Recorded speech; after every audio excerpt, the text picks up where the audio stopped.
KF-21 보람의 전투기가 실전 공중전 평가에서 합격 판정을 받으며 세계 군사 관계자들에게 큰 충격을 안겼다. 그동안 KF-21의 성능에 대한 다양한 평가가 이어졌지만 실제 공중전 모의 훈련에서 압도적인 기동성과 전투 능력을 입증하며 대한민국의 기술력이 다시 한번 빛을 발했다. 이제 KF-21은 단순한 시험 비행이 아닌 실전 배치를 위한 검증 단계를 통과했으며 이는 한국 항공산업의 큰 도약을 의미한다. 이번 공중전 테스트에서는 KF-21이 최신 레이더 기술과 공대공 미사일을 활용하여 적기와의 전투에서 우수한 성능을 발휘했다. 특히 전투기 간 근접 공중전, 도그파이트 상황에서 F-16과 유사한 기동성을 보이며 높은 기동력과 정밀한 무장 운용 능력을 입증했다. 전투기 간 공중전에서 결정적인 요소로 작용하는 상황인식 능력에서도 KF-21은 AESA 레이더와 첨단 전자전 시스템을 활용하여 적기보다 우월한 전술적 우위를 점할 수 있었다. KF-21의 성공적인 공중전 테스트 결과가 공개되자 프랑스 언론들은 한국이 항공전력에서 놀라운 성과를 거두고 있다며 당황스러운 반응을 보였다. 특히 프랑스는 자국의 라팔 전투기가 세계 시장에서 높은 평가를 받고 있던 상황에서 KF-21 이 실전 전투 능력을 인정받자 긴장감을 감추지 못하는 모습이다. 프랑스 주요 군사 매체들은 한국이 전투기 시장에서 유럽 국가들을 위협하는 존재로 급부상하고 있다며 KF-21이 앞으로 더 발전하면 유럽의 방산 시장에도 큰 영향을 미칠 것이라고 보도했다. KF-21은 블록 1 버전에서 공대공 전투 능력을 검증받았으며 이후 블록 2와 블록 3에서는 스텔스 성능과 전자전 능력을 대폭 강화할 예정이다.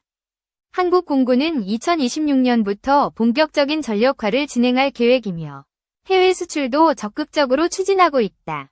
폴란드, 사우디아라비아, 말레이시아 등 다수의 국가들이 KF-21 도입을 고려하고 있으며 이번 공중전 합격 판정 이후 수출 계약이 더욱 가속화될 것으로 보인다. 현재 대한민국이 보유한 주요 군용기들을 정리하면 다음과 같다.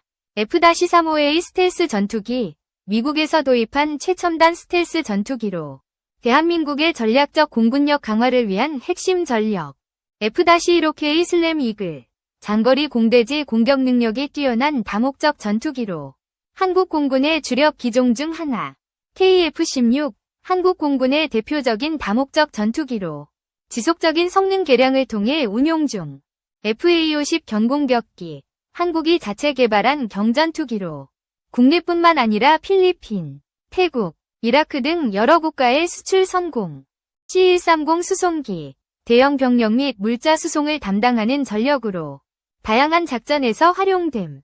KC-330 공중급유기, 공군의 작전 반경을 확장하는 핵심 전력으로 장거리 작전 수행 능력을 향상시킴.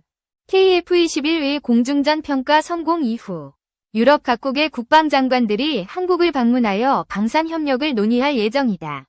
특히 프랑스, 독일, 스페인 등 유럽 국가들은 한국의 항공산업 발전 속도에 주목하며 KF-21 기술 협력 및 공동 개발 가능성을 검토 중이다. 이번 KF-21의 성과는 단순히 한국 공군력 강화에 그치지 않고 세계 전투기 시장에서 한국이 차세대 항공 강국으로 자리매김할 가능성을 높이고 있다.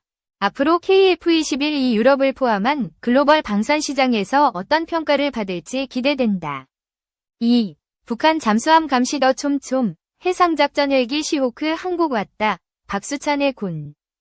북한 잠수함을 먼 거리에서 탐지 공격할 최신 해상작전 헬기 MH-60R 시호크가 태극마크를 달고 국내에서 첫 비행을 시작했다. 6일 해군과 방위사업청에 따르면 미국 로키드 마틴이 생산하는 MH-60R은 지난 2020년 12월 미국 정부가 보증하는 대외군사 판매 방식으로 12대를 구매하는 계약을 맺고 순차적으로 생산되고 있다. 이번에 국내에 들어온 기체는 지난해 12월 미국 현지 인수 후 해상운송으로 지난달 25일 평택항에 도착했다. 해군 이 함대 사령부에서 비행점검 등 수령검사를 완료했으며 지난 6일 이 함대에서 해군 항공사령부 62 해상항공전대 소속으로 첫 비행을 했다.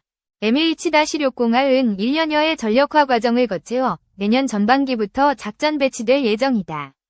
MH-602 도입은 잠수함 전력 강화를 지속적으로 추진하는 북한의 의도를 저지하는 데 상당한 도움이 될 것으로 보인다. 예전부터 시호크원했던 해군, 해상작전 헬기는 바닷속을 은밀히 항해하는 잠수함을 찾는 가장 효율적 수단이다. 수상함이나 잠수함보다 훨씬 빨리 이동해 적 잠수함이나 수상함을 찾을 수 있다. 평시에는 특수작전부대를 태우고 해상 대테러 작전 등에도 투입이 가능하다. 일정 규모 이상의 해군을 보유한 국가에선 해상작전 헬기를 운용하는 이유다. 해군은 1990년대 영국산 링스 슈퍼링스 헬기를 도입했다. MH-602 이전 버전으로서 본격적인 대잠수함전 능력을 갖춘 SH-60F에 관심이 많았지만 예산의 제약으로 영국산 헬기를 썼다. 천안함 피격 직후 군 당국은 북한 잠수함 위협 대응을 위해 신형 해상작전 헬기 20대를 구매하기로 결정했다. 이를 위해 2013년 1차로 8대를 도입했다. MH-602 도전장을 냈지만 이탈리아 레오나르도 AW159로 결정됐다. 해군은 링스보다 크고 잠수함 탐지 등의 능력이 우수한 MH-602를 선호했지만 대당 가격이 비쌌다. 반면 레오나르도 측은 최종 결정을 앞두고 가격을 대폭 인하했고 절충교역 조건도 충분히 제시했다. 이에 따라 AW159 8대가 도입됐다. 2017년 사업 추진 기본 전략 수립을 시작으로 본격화한 2차 구매도 AW159가 유력했다. 국내의 후속군 수지원 체계와 훈련 체계 등이 구축되어 있었고 MH-602는 여전히 비쌌다. 하지만 미국 정부가 FMS 방식으로 MH-602 12대를 다소 낮은 가격에 판매할 수 있다고 밝히면서 사정은 달라졌다. 인도와 미국이 MH-602를 주문하면서 대당 가격이 낮아진 것이다. 이에 따라 방위사업청은 2020년 12월 MH-602 12대를 9,600억 원에 구매하기로 결정했다. 해군이 오랜 기간 원했던 기종을 얻게 된 순간이었다. MH-602의 가장 큰 장점은 오랜 작전 시간이다. 최대 이륙 중량이 10T에 달하는 MH-602는 보조연료 탱크를 장착하면 최대 항속거리는 1100km가 넘으며 최대 4시간 이상의 비행이 가능하다. 착함을 하지 않고 공중에서 제자리 비행을 하면서도 재급류를 할 수 있는 기능도 있다. 이 같은 기능은 한국 해군의 상당한 이점이 된다. 해상의 다양한 변수에 대응하는 데 필요한 수량의 헬기를 넉넉히 확보하기가 어려운 한국 해군의 입장에선 헬기 1대가 오랜 시간 비행하며 탐지 분석 추적 공격을 독자적으로 진행해야 한다. 기존의 링스나 와일드캣보다 대형 기체인 MH-602이 더 효율적으로 사용할 수 있다는 평가다. MH-602의 탐지 장비는 오랜 시간 운용되면서 신뢰성을 쌓았다. 해상 레이더와 디지털 전자광학적 외선 장비, 감시정찰 장비 등을 갖춰서 해상에서의 변화를 탐지한다. 잠수함이 잔망경을 수면 위로 올리면 정확한 위치를 파악할 수 있다. MH-602이 다른 기종과 구별되는 부분은 잠수함 탐지다.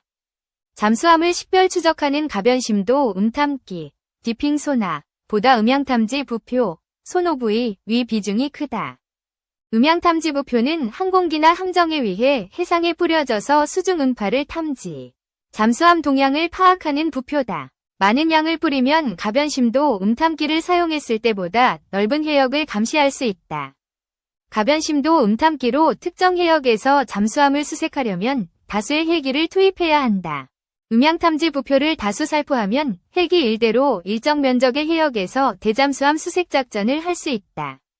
MH-602는 25개의 음향탐지 부표를 탑재하므로 탐지 능력이 다른 기종보다 더 높다.